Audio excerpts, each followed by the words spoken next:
Amici bellini, una tragedia vera e propria, e non è il prezzo che sta per spendere l'Arsenal 120 per Rice, è perché ha registrato tutto video 20 minuti e la voce non si sentiva. Quindi riprendiamo le fila del discorso, non so se verrà uguale, cominciamo.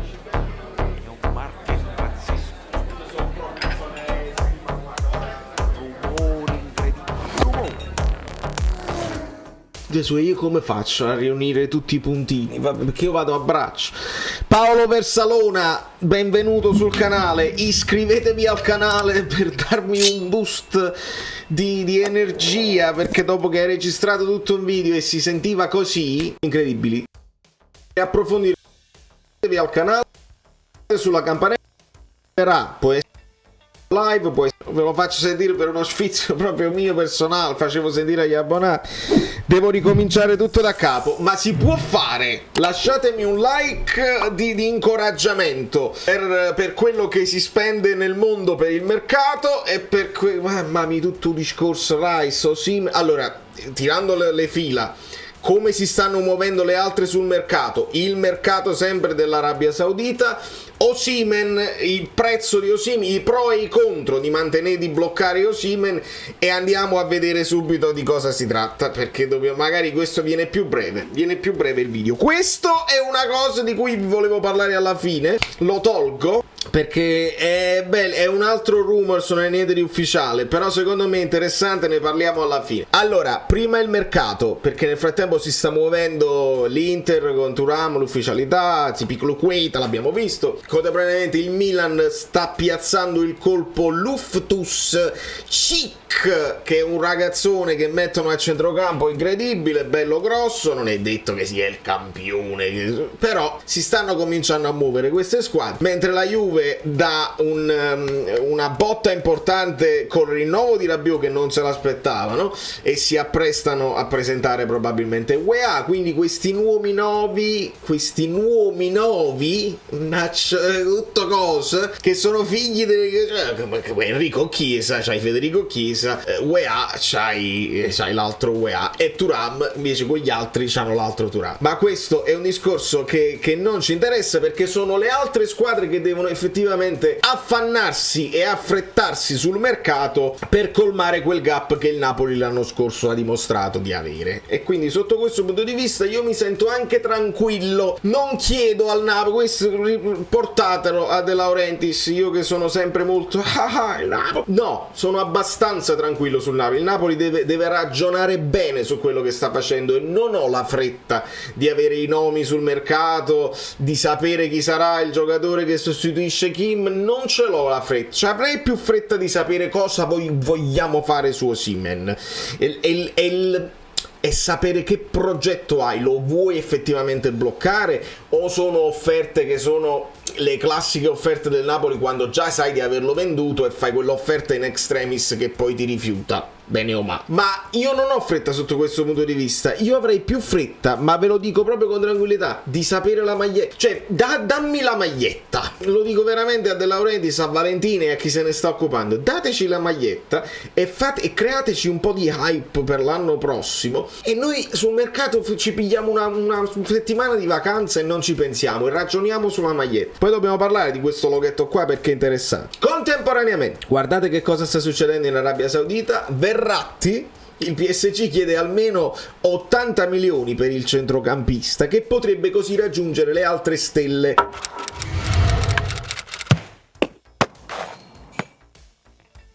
del calcio mondiale nel Golfo. Al giocatore il club offre un ingaggio mostro di 30 milioni a stagione, e qui facciamo il parallelo con Brozovic, che a quanto pare aveva un'offerta di 20 milioni a stagione, e che Brozovic giustamente dice chi è, dai, l'ha detto proprio in napoletano, me ne devi dare almeno 30, se no io resto all'Inter o ascolto il Barcellona che potrebbe trovare i soldi con la cessione di Kessie, perché anche Kessie potrebbe volare in Arabia Saudita. e quindi secondo l'Equipe avrebbe già comunicato Verratti che ha intenzione di accettare. L'Equipe lo sappiamo che alle volte non ci azzecca, ma insieme a lui Cavani Cavani al Vesuvio, Cavani insieme a Ronaldo allo stesso Nasr. Dovrebbe riproporsi questa coppia che poi già si era vista al Manchester United. Io sapevo pure che i due non si amavano, sono due stelle, sono due accentratori del gioco, li devi utilizzare come punta finale, insomma, di un gioco che deve essere sviluppato intorno a loro entrambi. Cavani però dà pure una mano, e l'abbiamo visto con Manchester United, che fa anche le corse che Ronaldo non fa. Strana come ipotesi, ma i soldi possono convincere tutti ad andare ovunque, quindi questa ipotesi Cavani. E nel frattempo, visto che vi avevo parlato di Agudelo, ed è sfiziosa questa cosa, perché avevo anche bevuto nel video di prima e mo' è finita l'acqua e devo rifarlo, e vi arriva il video. Lasciatemi like di pietà. Il fatto di Agudelo va là, Nasr va con una S sola, questa è la differenza, vedete, due S qua, perché è una curiosità, voi tutti sicuramente lo sapete, ma certi blog no, e quindi dicevano va allo stessa squadra di Cristiano Ronaldo Agudelo. Qualcuno invece ha detto omonimia. Non è proprio un'omonimia, perché parliamo di un altro campionato. Stiamo parlando di un altro campionato. Questa è l'Arabia Saudita. Guardate gli Emirati Arabi Uniti, guardate bene, è la piccola dove sta Dubai. L'Arabia Saudita gli arabi, stiamo parlando proprio di un altro campionato, di un altro paese. Sempre petrodollari sono, ma Agudelo negli Emirati Arabi Uniti va a prendere 1,5 a stagione. Non è la stessa squadra di Cristiano Ronaldo. Dicono, ma noi che ce ne fottono Agudelo? No, è perché non vorrei che alcuni giocatori oramai si fanno attrarre da qualsiasi situazione che sia lì nell'Oriente, le notti d'Oriente, e praticamente a prescindere dicono di sì a tutti perché conviene andare là. E la mia preoccupazione, avevo fatto tutto un discorso bello nel video di prima che non posso postare, è che un giorno noi probabilmente ci ritroveremo, se questi veramente fanno e spendono e si portano tutti i giocatori là, vedrete che la FIFA, la UEFA, proprio più la UEFA, li porterà in Champions League. Queste squadre qui, le 4 squadre, una almeno delle squadre arabe che vince il campionato, se la portano in Champions League, perché diventa interessante vederli proprio nel periodo in cui, perché questa è l'ultima Champions League, poi cambia la formula. Attenzione a questa possibilità, ce li ritroviamo nella Champions League proprio nel momento in cui veniamo a sapere che il nuovo mondiale per club, sentite bene, il mondiale per club ha una formula tutta particolare, e per parteciparvi si parla del ranking. Ecco perché il discorso del mondiale del club lo dobbiamo riprendere con l'unica persona al mondo che parla di ranking, che è Guido Gentile. A nessuno è mai interessato il ranking. Se adesso qualcuno parla di ranking è perché adesso veniamo a sapere che per partecipare al mondiale per club forse solo l'Inter rientra per tutto quello che aveva fatto nel frattempo, il Napoli deve arrancare, forse la Juve nemmeno ce la fa perché bisogna fare una serie di punteggi che valgono solo in Champions League.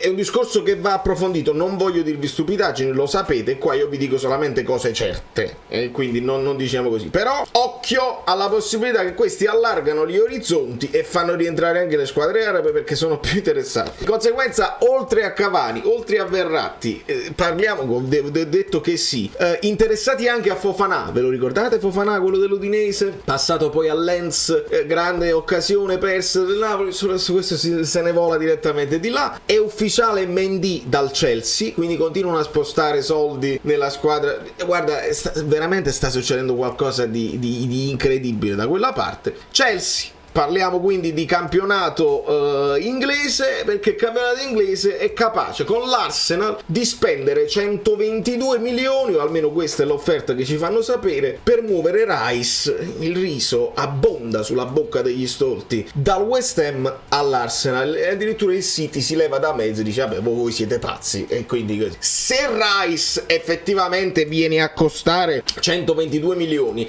è normale che il Napoli non si possa sedere al al tavolo se non mi parli almeno da 150 in su. Sono discorsi che fino a qualche settimana fa io vi ho detto 80, 90 è tutta plusvalenza per Osimhen, per un giocatore che onestamente ogni tanto si infortuna, per un giocatore che deve fare la Coppa d'Africa, per un giocatore che quest'anno ha dimostrato un'annata da top player ma che qualche perplessità ce l'aveva data in passato. De Laurentiis per me fiocchettino, vai tranquillo, l'anno prossimo non abbiamo il problema della coppia e non lo puoi fare più questo discorso qui se un Rice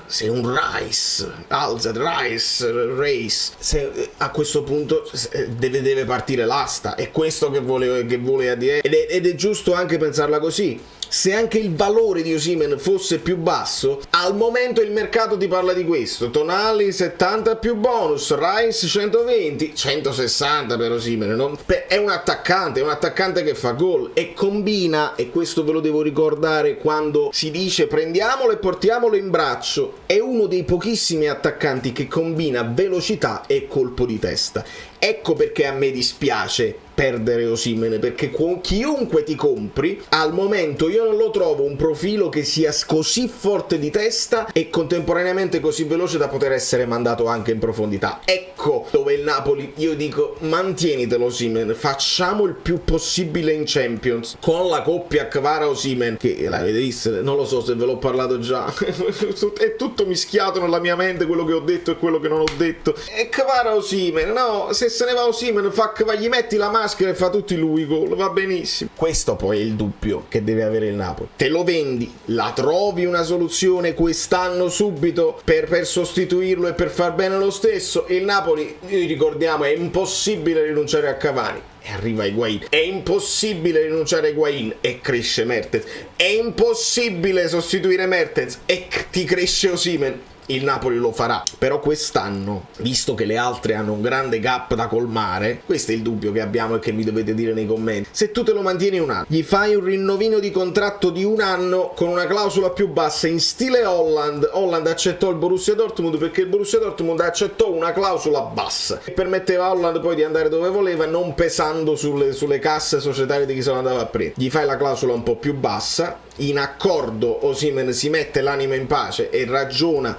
sul suo futuro dopo un anno, e il Napoli resta fortissimo e si deve solo preoccupare di sostituire Kim, che non è una sostituzione da poco, non lo è, però almeno mantieni un attacco devastante che ha fatto la differenza, e non devi muovere niente, devi solo puntellare, se ne va uno puntelli, se ne va Demme, prendi quell'altro dall'Hertha Berlin, cambia poco, cambia veramente pochissimo. Di conseguenza questo è il dubbio, quanto deve valere Osimhen se Rice vale 122 milioni? È inestimabile, a meno che Osimhen non se ne va pure lui nella rabbia, e allora lo pagano 200 e gliene danno 40 milioni all'anno e se ne va pure lui. Ma io credo che il ragazzo sia ambizioso, bisogna capire che tipo di ambizioni hai: coronare il tuo sogno di Premier League, che ne parli da sempre, oppure andare per esempio al Bayern di Monaco, si parla, il gancio sarebbe hai ancora la famiglia lì a Wolfsburg, hai ancora dei legami affettivi lì, andare al Paris Saint-Germain dove vai a sostituire un Mbappé che magari si muove verso Real Madrid, oppure lo stesso Real Madrid che decide Mbappé troppo tira e molla, così mi vado a prendere direttamente Osimhen. Queste squadre non lo so se si stanno muovendo per Osimhen, secondo me qualche dubbio ce l'hanno, allora ecco perché potrebbe essere interessante venderlo adesso che ha fatto l'annata straordinaria e non aspettare un altro anno. Sono tanti i dubbi, questo è l'anno in cui dovevi avere più direttori sportivi e non in meno, ma sicuramente De Laurentiis saprà cosa deve fare e non c'è problema. Con un Ambrabam ritorniamo a parlare di questa maglietta perché non mi ricordo quello che ho detto, maledizione. Allora facciamo uno zoom incredibile per farvi vedere questo logo, e io vi dico solamente una cosa, ragazzi, solamente una cosa: secondo me è molto interessante l'idea,